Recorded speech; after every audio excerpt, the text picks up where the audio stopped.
तो दुनिया में सबसे ज्यादा परमाणु बम रखने वाले रूस के राष्ट्रपति व्लादिमीर पुतिन की बात करें। आपको बता दें, अब सवाल ये उठ रहा है कि व्लादिमीर पुतिन क्या विनाशकारी परमाणु बमों की सिर्फ धमकी देते हैं या फिर वाकई में उन्होंने कोई बड़ा फैसला कर लिया। तो खबर नाटो देशों को परेशान करने वाली, क्योंकि अब पुतिन ने अपनी सबसे घातक हाइपरसोनिक परमाणु मिसाइल नाटो देश पोलैंड के बॉर्डर पर तैनात की।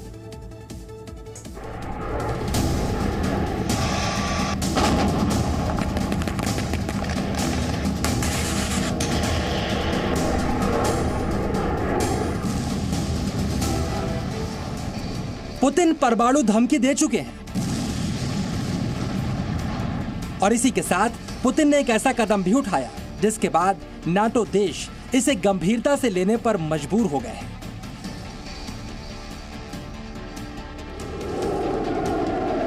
यह रूस का MiG-31 लड़ाकू विमान है जो हाइपरसोनिक परमाणु मिसाइल किंझल से लैस है और अब रूस ने इन विमानों की तैनाती अपने कालिनग्राड शहर में की है जो बाल्टिक सागर के पास स्थित है। पहले समझिए ये तैनाती रूस ने की क्यों।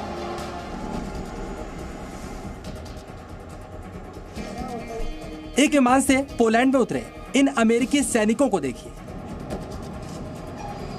यूक्रेन पर रूस के बढ़ते शिकंजे के बाद अमेरिका ने अपने कमांडोज पोलैंड में तैनात कर दिए हैं और इससे भड़के रूस ने पोलैंड से सटे अपने कालिनग्राड शहर में हाइपरसोनिक परमाणु मिसाइल किंझल से लैस MiG-31 विमान तैनात कर दिए। इस मैप के जरिए समझिए कि पोलैंड पर किसी भी तरह के हमले के लिए कालिनग्राड में परमाणु मिसाइलों की तैनाती कितनी मुफीद है।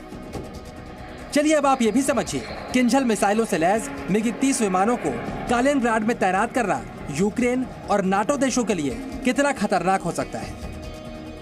ये मिसाइलें आवाज से 10 गुना ज्यादा स्पीड से चलती हैं। ये परमाणु बम गिराने में सक्षम है। इनकी मारक क्षमता 2000 किलोमीटर है।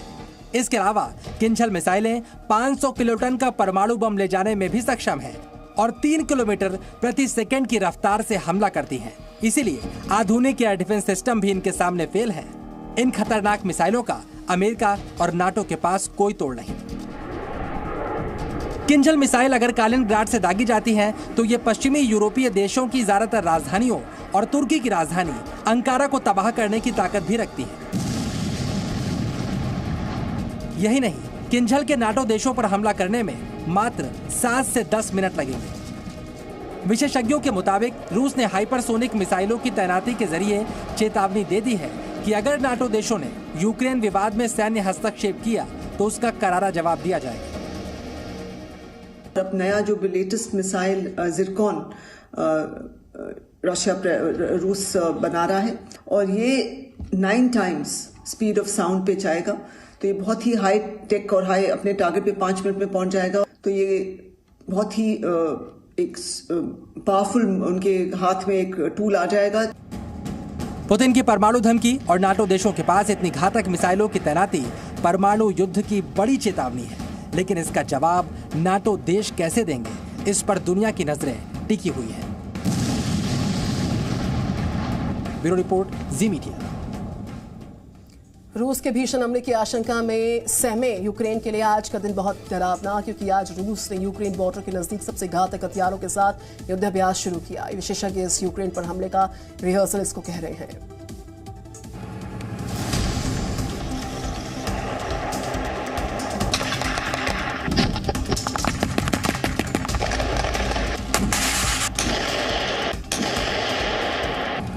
यूक्रेन बॉर्डर के नजदीक बेलारूस की एक अज्ञात जगह। दुनिया की सुपर पावर रूस के सबसे घातक हथियार इस इलाके में मौजूद है। रूस यूक्रेन विवाद के बाद अब तक दुनिया ने यूक्रेन को घेरने के लिए बेलारूस में पहुंचे रूसी हथियारों को देखा। अब रूस बेलारूस के साथ संयुक्त युद्धाभ्यास में इन हथियारों की ताकत भी दुनिया को दिखा रहा है। इस युद्धाभ्यास में रूस के सबसे घातक एयर डिफेंस सिस्टम S-400 भी शामिल है। दुश्मनों को पल में तबाह करने की ताकत रखने वाले मिसाइल लॉन्चर भी मौजूद हैं। बेलारूस में रूस के खतरनाक कवर्ड मिलिट्री टैंक भी आगे बढ़ते दिखाई दे रहे हैं। रूस की तोपें यहां पर गरज रही हैं, टैंक्स आग उगल रहे हैं। रूस के 30,000 से ज्यादा सैनिक वॉर जोन में गन फायर कर रहे हैं। S-400 किसी भी हमले का जवाब देने को तैयार है और कंट्रोल रूम में दुनिया के सबसे घातक हथियारों का नियंत्रण भी परखा जा रहा है। रूस की वायुसेना के सबसे घातक सुखोई 35 विमान भी आसमान से आसमान और जमीन पर मौजूद लक्ष्यों को तबाह करने का अभ्यास कर रहे हैं और इस युद्धाभ्यास की धमक और गरज यूक्रेन तक भी सुनाई पड़ रही है। रूस ने इस महायुद्धाभ्यास के लिए जनवरी महीने में ही अपने सैनिकों को बेलारूस भेजना शुरू कर दिया था। इस अभ्यास को एलाइड रिजॉल्व नाम दिया गया है। विशेषज्ञों के मुताबिक इस युद्धाभ्यास के जरिए नाटो देशों को चेतावनी दी जा रही है कि रूस बड़े युद्ध के लिए पूरी तरह से तैयार है। ये मेरे ख्याल से एक तरह की नूरा कुश्ती है, या कह दीजिएगा कि इस तरह की पोस्चरिंग है, बंदर घुड़की है कि ये दिखाने के लिए अपने अपने लोगों को कि देखिए हम कम नहीं हैं। और वैसे भी भले ही अमेरिका ने पोलैंड में सेनाएं भेज दी हैं, भले ही ब्रिटेन से 1,000 और सैनिक जर्मनी में भेजने को कह रहा है, लेकिन देखिए स्पष्ट बात यह है कि जहाँ तक अमेरिका की बात है, अमेरिका कभी नहीं चाहेगा कि उसके सैनिक विदेशी जमीन पर लड़ें। नाटो के मुताबिक शीत युद्ध के बाद पहली बार रूस ने इतने बड़े पैमाने पर सैनिक और हथियार तैनात किए हैं और नाटो इस बात का अंदेशा भी जाहिर कर चुका है कि फरवरी के मध्य में रूस यूक्रेन पर हमला कर सकता है। यूक्रेन बॉर्डर पर रूस के 1 लाख से ज्यादा सैनिक मौजूद हैं और अब काला सागर में रूस के खतरनाक युद्धपोत भी पहुंच चुके हैं। ऐसे में विशेषज्ञों का मानना है कि चारों तरफ से घिर चुके यूक्रेन पर हमले का ये आखिरी अभ्यास भी साबित हो सकता है। रूस, क्योंकि अभी नाटो के सेक्रेटरी जनरल ने भी ये कहा कि मैं नहीं समझता कि रूस अभी हमला करेगा और रूस के साथ हमें बातचीत करनी चाहिए और हमने उसे बातचीत का प्रस्ताव भेजा है।